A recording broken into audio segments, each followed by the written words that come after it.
আসসালামু আলাইকুম। Lazeez food kitchen থেকে আমি সামিয়া আবারও চলে আসলাম আপনাদের সাথে নতুন আরেকটা মজার রেসিপি শেয়ার করার জন্য।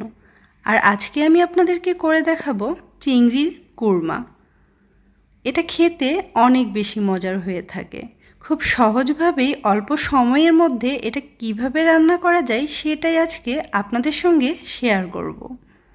তার আগে যারা আমার ভিডিওটা ইউটিউব থেকে দেখছেন তারা অবশ্যই আমার চ্যানেলটাতে একটা সাবস্ক্রাইব করে দিবেন, আর যারা ফেসবুক থেকে দেখছেন তারা আমার ভিডিওটা একটা শেয়ার করে দিবেন।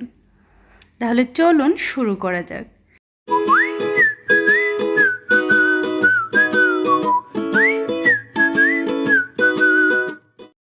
চিংড়ি কোরমা করার জন্য এখানে আমি 14 পিস মাঝারি সাইজের চিংড়ি নিয়েছি। আর চিংড়ির খোসাটাকে ছাড়িয়ে নিয়ে এখন আমি অল্প একটু লবণ দিয়ে চিংড়িগুলোকে মাখিয়ে নিব। এখানে হলুদ দেওয়া যাবে না। আর এখন আমি চিংড়িগুলো ভেজে নিব। তার জন্য চুলায় একটি প্যান বসিয়ে এতে সামান্য একটু সরিষার তেল দিয়ে চিংড়ি মাছগুলো দিয়ে দিব। আর এটাকে খুব বেশি সময় ধরে ভাজা যাবে না। 2 মিনিট দুপাশে 4 মিনিট ভেজে নিলেই হয়ে যাবে। এর থেকে বেশি সময় ভেজে নিলে মাছটা শক্ত হয়ে যাবে, সেক্ষেত্রে খেতে বেশি ভালো লাগবে না। উল্টে পাল্টে 4 মিনিটের মতো ভেজে নেওয়ার পর আমার মাছগুলো ভাজা হয়ে গিয়েছে। এখন এগুলোকে আমি তুলে নিব।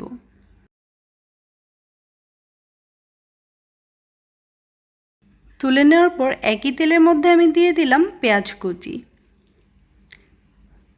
পেঁয়াজটাকে অল্প একটু ভেজে নেওয়ার পর এখানে আমি দিয়ে দিব 8 থেকে 10টা গোলমরিচ, 2টো এলাচ আর মাঝখান থেকে চিড়ে নেওয়া একটা তেজপাতা।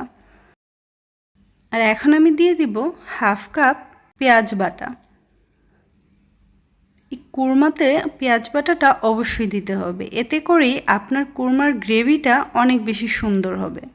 আর এখন দিয়ে দিব আধা চা চামচ আদা বাটা, আধা চা চামচ রসুন বাটা। মশলাটাকে খুব ভালো করে মিশিয়ে নেওয়ার পর এখন আমি এতে দিয়ে দিব হাফ কাপ পরিমাণ গরুর লিকুইড দুধ। দুধটাকেও খুব ভালো করে মিশিয়ে নিব। আর এখন দিয়ে দিব লবণ, ধনিয়ার গুঁড়ি আর জিরার গুঁড়ো। এটা দিয়েও খুব ভালো করে মিশিয়ে নেওয়ার পর আমি এখন দিয়ে দিব ভেজে রাখা চিংড়ি মাছগুলো। চিংড়ি মাছগুলো দিয়ে দেওয়ার পর মশলার সঙ্গে ভালো করে মিশিয়ে নিয়ে এটাকে আমি 5 মিনিটের মতো কষিয়ে নিব। 5 মিনিট কষানো হয়ে গেলে এখন এতে দিয়ে দিব 3 চা চামচ পরিমাণ পাউডার দুধ। এতে করে আপনার এই রেসিপির টেস্টটা অনেকটাই বেড়ে যাবে। আর মাঝখানে আমি 2-4টা কাঁচামরিচও দিয়ে দিয়েছিলাম, সেটা আমার কোনো কারণে ভিডিও থেকে স্কিপ হয়ে গিয়েছে। অবশ্যই আপনারা এখানে 2-4টা কাঁচামরিচ মাঝখান থেকে একটু চিড়ে নিয়ে দিয়ে দিবেন।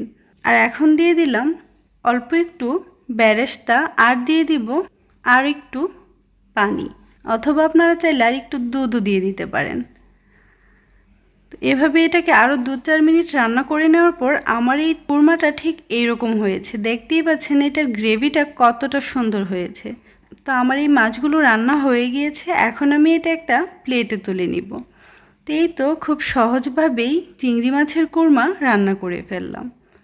অবশ্যই আপনারা এইভাবে বাসায় ট্রাই করে দেখবেন। এটা খেতে কিন্তু অনেক বেশি মজা। পোলাও অথবা সাদা ভাতের সঙ্গেও খেতে অনেক বেশি ভালো লাগে। ছোট থেকে বড় সবারই অনেক বেশি ভালো লাগবে। না ঝাল না মিষ্টি, সবার মুখে স্বাদকেই ব্যালেন্স করে নিতে পারবে এই রেসিপিটা।